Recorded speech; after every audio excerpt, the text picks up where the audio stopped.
Dalam dakwaan Nikita Mirzani disebutkan ada ancaman terhadap Dr. Reza Gladys. Frasanya begini sahabat Cendol. Kredibilitas Reza Gladys sebagai dokter bisa hancur, gua jamin gitu ya. Tapi alat ancamannya adalah foto produk skincare, bukan rekam medis. Lalu sebenarnya siapa sih kira-kira yang diancam? Mari kita uji. Pertama kita pisahkan dulu identitas Dr. Reza Gladys ya. Jadi beliau adalah seorang dokter, tapi dalam konteks ini Dr. Reza Gladys juga infonya adalah komisaris di PT Glavisya. Kemudian produk yang digunakan sebagai alat ancaman adalah milik PT Glavisya.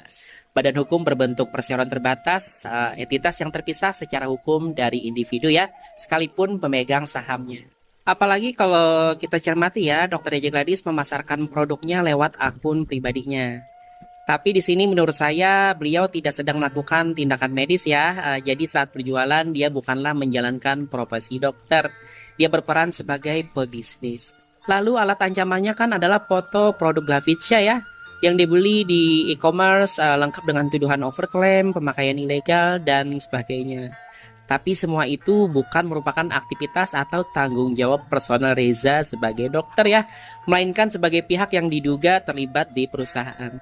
Nah, jika benar ada pelanggaran produk ya, maka yang seharusnya terancam adalah entitas bisnis, bukan kredibilitas medis Dr. Reza Gladys secara pribadi.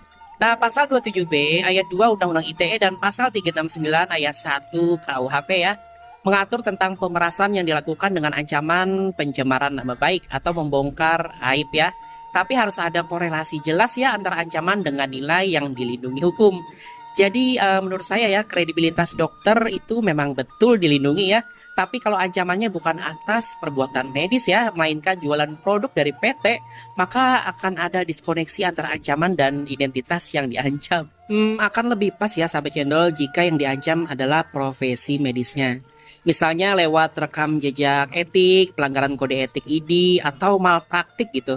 Tapi ini adalah produk e-commerce yang notabene bukan instrumen medis loh. Jadi menurut saya ya posisi JPU dalam kasus ini patut diuji teman-teman.